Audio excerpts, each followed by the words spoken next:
பிறப்பினால் ஜெர்மனியராக பிறந்து 12 வயதில் தமிழ் மொழியை கற்க தொடங்கி இப்பொழுது ஒரு தமிழ் ஆசிரியையாகவே மாறியிருக்கும் ஒருவரை சந்திக்க போன்றோம். யாழ்ப்பாண தமிழில் மிக சரளமாக உரையாடும் அவர். நீங்களே அதனை நான் கூறுவதை விட நீங்களே நேரடியாக காணலாம். வணக்கம். வணக்கம். கூறுங்கள், 12 வயதில் எவ்வாறு இந்த தமிழ் மொழியை, அதாவது நீங்கள் ஒரு டச் லைனில் பிறந்த ஒரு ஜெர்மனிய பூர்வீகமாக இருக்கும் பொழுது என்னண்டு எவ்வாறு தமிழ் மொழியை 12 வயதில் கற்க வேண்டிய ஆவல் உங்களுக்கு ஏற்பட்டது? அப்படி ஏற்பட்டில்ல. எங்கிட்ட வீட்டு கிட்ட நிறைய தமிழாக்கள் இருந்தவ. அப்படி ஒரு 87ஆம் ஆண்டுல ஒரு அண்ணன் மனசியும் 3 வயசு மகன் வந்தவ. அந்த பிள்ளைகளோட விளையாடி அந்த பிள்ளைகள் என்ன சொன்னவ தாயிட்டு அதையே கேட்டு நானும் பழகிட்டேன். நான் இந்த கருத்தை கேட்பதற்கு முன்னர் ஒரு கேள்வியை தவறுதலாக கேட்டுவிட்டேன். நீங்கள் உங்கள் டச் மொழியை மறந்து விட்டீர்களா என்றோ உடனடியாக அவர் சடையில் என்ன கூறினார், நான் என்ன தமிழ் மொழி எனது தாய்மொழியை மறப்பதற்கு தமிழரா என்று கேட்டார். ஆகையால் உங்களுக்கு இந்த தாய்மொழியை தமிழர்கள் மறக்கின்றார்கள் என்கின்ற ஒரு குறை இருக்கின்றதா? குறை இருக்குது. அதுக்காக எல்லாரும் என்று நான் சொல்ல மாட்டேன். ஆனால் என்ன பொறுத்துக்காக ஒரு பிள்ளை பிறந்து வளர்ந்து தன்னுடைய அம்மா அப்பாவோட தான் என்ன பொறுத்துக்காக வளரும். இப்படிதான் எல்லாரும். ஸோ அம்மா அப்பா ஆரம்பத்துல இருந்து அந்த பிள்ளைகளோட தமிழ் மட்டும் பேசி வேணுமெண்டா அந்த பிள்ளைகள் என்னண்டு ஒரு 4-5 வயசு வந்த பிறகு தமிழ் மறக்கிறதுன்ற என்னால விளங்க முடியல. எனக்கு 3 பிள்ளைகள் இருக்கு. 3 பேருமுக்கு பிறந்ததுல இருந்து 4 வயசு வரைக்கும் வரும் தமிழ் தான் கதைச்சவன். அதுக்காக எந்த தமிழுக்கு பிள்ளை இல்லைன்னு நான் சொல்ல மாட்டேன். பிள்ளை இருக்கு, ஏன்னா அது என்னுடைய தாய்மொழி இல்லை. ஆனால் எங்கட பிள்ளைகளுக்கு ப்ராப்பர் தமிழ் தெரியும். இப்ப இங்கிலீஷ் கதைச்சு சில வார்த்தை மறந்துடுவாங்க, அல்லது இங்கிலீஷும் தமிழும் கலந்தும் கதைப்பீங்க. நான் இல்லைன்னு சொல்ல மாட்டேன். ஆனால் என்ன இடத்துல போய் தமிழ் கதைக்கணும் என்ற அவையாக கண்டிப்பா அது தெரியும். இப்ப ஒரு கோயிலுக்கோ ஒரு ஃபங்க்ஷனுக்கு போனா தமிழ் சேர்ந்து இங்கிலீஷ் தான் கதைப்பீனும். அது நான் தப்புன்னு சொல்ல மாட்டேன். ஆனா ஒரு தமிழ் பள்ளிக்கூடத்துக்கு போனா அங்க நான் தமிழ் தான் கதைக்கணும் என்ற அவையக்கு அது தெரியும். அந்த இடத்துல கண்டிப்பா தமிழ் தான் கதைப்பீனும். வீட்டுக்குள்ள எங்களுடைய கண்டிப்பா தமிழ் கதைப்பீனும், அல்லது தங்களுடைய அப்பம்மாவுடைய கண்டிப்பா தமிழ் கதை. ஒரு நாளும் அவையோட இங்கிலீஷ் கதைச்ச வழியில சில வார்த்தைக்கு தெரியாது. அது வளர நாங்கள் முயற்சி பண்ணி கதைக்க வச்சதான் கதைப்பீனும். ஆனால் ஏன்னா சில வேளை கவலையாக்குறாக்கு. இப்ப பள்ளிக்கூடத்துக்குள்ள படிக்கல பிள்ளைகளுக்கு ஒரு தமிழ் ஏதாவது கேட்டா தங்களால தெரியலையாமா. அது ஏன் தெரியாதுன்னு சொன்னா அவங்க சொன்னா because I was born in England. அப்ப நான் உன்னோட கேட்பேன், அம்மா அப்பா தமிழ் தானே. ஓ, ஆனா அம்மா சொன்னா நீங்க இங்க பிறந்தபடியே உனக்கு இங்கிலீஷ் தான் தெரியும். அது சரியான கவலையாக்குறாக்கு. இன்றைக்கு ஒரு பிள்ளை கேட்டேன், ஏன் நம்ம ஹோம்ஒர்க் செய்யலையான்னு. அம்மா சொன்னா இங்கிலீஷ் முக்கியமா. ஸோ இப்ப எல்லாரும் சண்டை பிடிக்கிறாங்க, ஃபைட் பண்றாங்க, ஆர்ப்பாட்டத்துக்கு ஊர்வலமுக்கு போறது தமிழ்நாடு வேணுமா. ஆனால் இன்றைக்கு மொழியே கதைக்க முடியலையேண்டா என்னென்ன நாளைக்கு தமிழ்நாடு திரும்பி கிடைக்குமோ என்னால் உண்மையா ஒரு பெரிய கேள்விக்குறியா கிடக்கு. நிச்சயமாக நம்புங்கள், இது அவரது சொந்த மொழி. நாம் இது டப் செய்யவில்லை. சுத்தமான யாழ்ப்பாண தமிழில் அவர்தான் உரையாடுகிறார். கூறுங்கள், உங்களுக்கு 3 பிள்ளைகள் இருக்கின்றது. ஆனால் உங்களின் தாய்மொழி டச். அவ்வாறா இந்த டச் மொழியை உங்களின் பிள்ளைகளுக்கு கற்பிக்கிறீர்களா? ஆரம்ப பிள்ளைல உண்மையாக சொல்றேன், முதலாவது 4 வருஷத்துக்கு. ஏனென்றால் தமிழ் கஷ்டமான மொழி. இன்றைக்கு ஏதாவது கஷ்டம் இல்லை, ஆனா தமிழ் ரொம்ப கஷ்டமான மொழி. ஸோ நீங்கள் ஆரம்பப்புல ஜெர்மனோ இங்கிலீஷில் படிச்சா பின்னுக்கு தமிழ் படிச்சா சில ஆட்களுக்கு அது சரி வரையில. எனக்கு சரி வந்துட்டுது. ஆனாலும் சில வார்த்தைக்கு எனக்கும் இன்னும் புல வரும். நான் இல்லைன்னு சொல்ல மாட்டேன், நான் ஏற்பேன். ஆனால் பிள்ளைகளுக்கு சரியான கஷ்டப்படுவேன். ப்ராப்பர் இங்கிலீஷ் எல்லாம் ஜெர்மன் படிச்சா ஒரு காலத்துக்கு தமிழ் கதைக்க வேண்டிய ஒரு கட்டம் வந்தால் அவைக்கு சில எழுத்துக்கு வராது வாய்க்கு. அதுக்காக நான் முயற்சி பண்ணி பார்த்தேன். நான் அவைய ஃபர்ஸ்டா தமிழ் கதைக்கணும், அதுக்கு பிறகு இங்கிலீஷ்.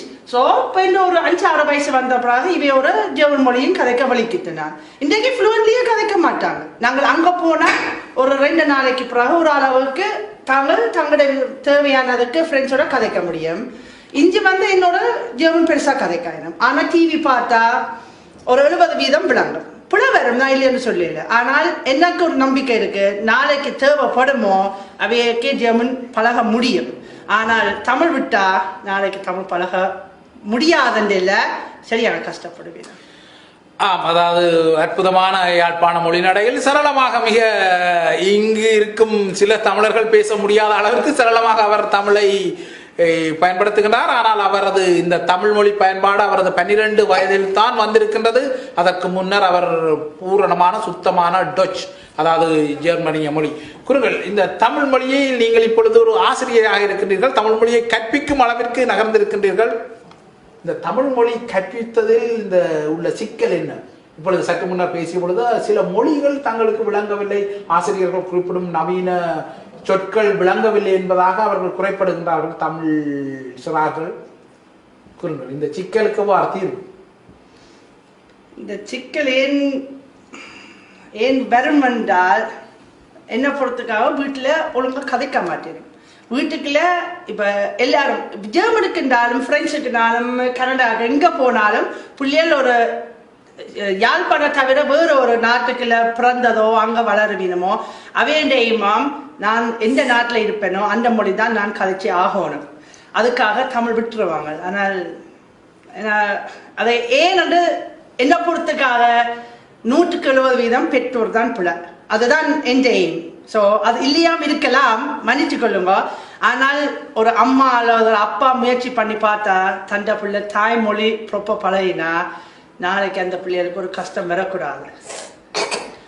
நீங்கள் ஒரு தமிழ் ஆசிரியை என்ற வகையில், அதாவது நீங்கள் ஒரு பூர்வீக ஜெர்மனியராக இருந்தாலும் ஒரு ஆசிரியர் என்ற வகையில் இந்த தமிழ் மொழி மெல்ல இனி வளர்ச்சி அடையுமா இந்த டயஸ்போரா, அதாவது புலம்பெயர் நாட்டில்?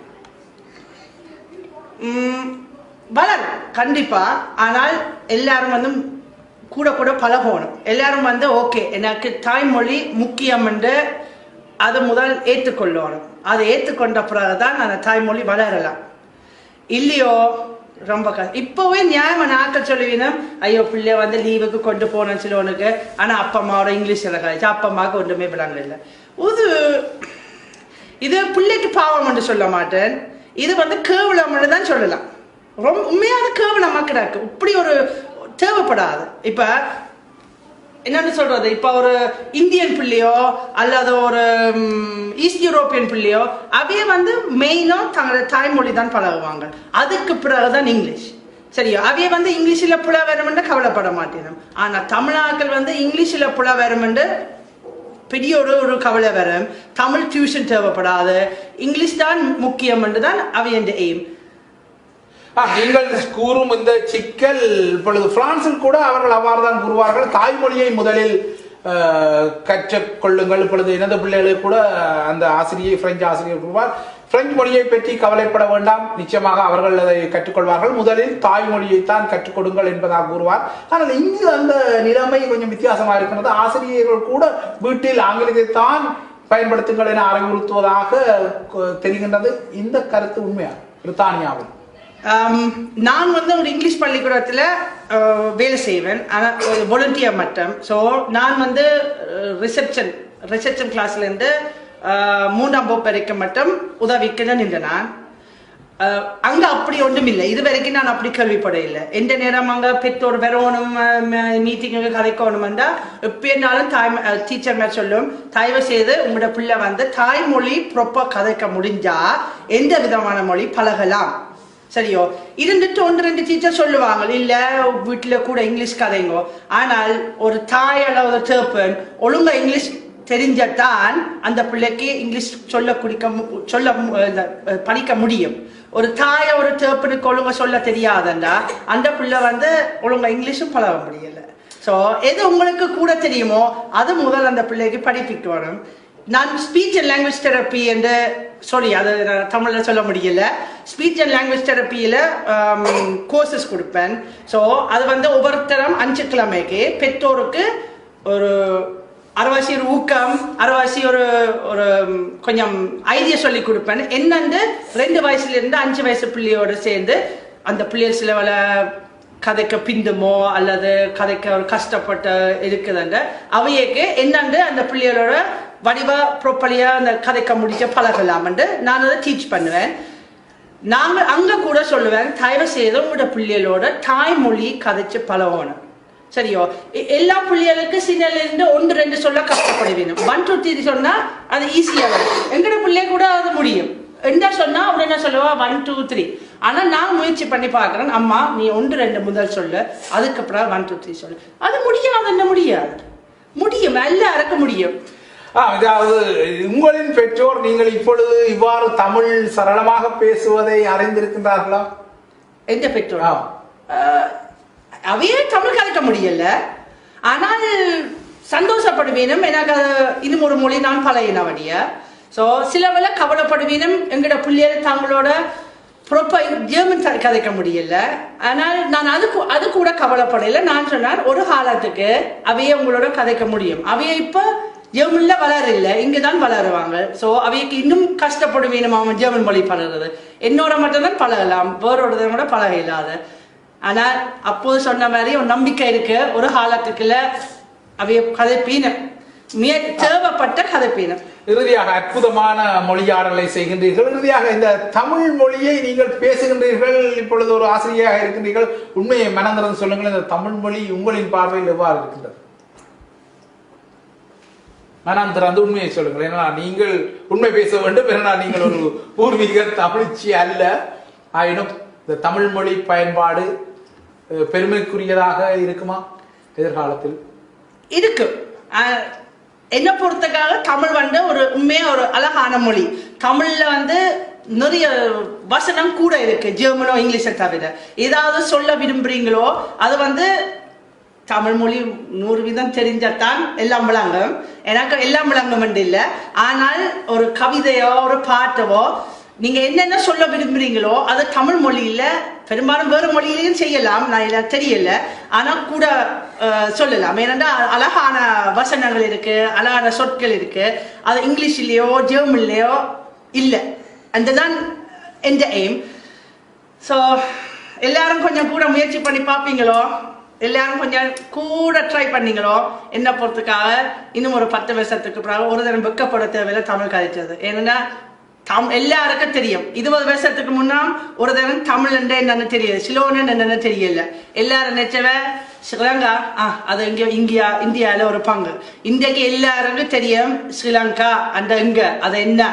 ஸோ ஒரு தரம் வெக்கப்படாம எல்லாரும் தயவு செய்து தமிழ்ல கதைங்க. அழகான மொழி, வெக்கப்படாதீங்க. இது உங்களுக்குரிய புலம்பெயர் தமிழ் சமூகத்தின் பெற்றோருக்குரிய செய்தி.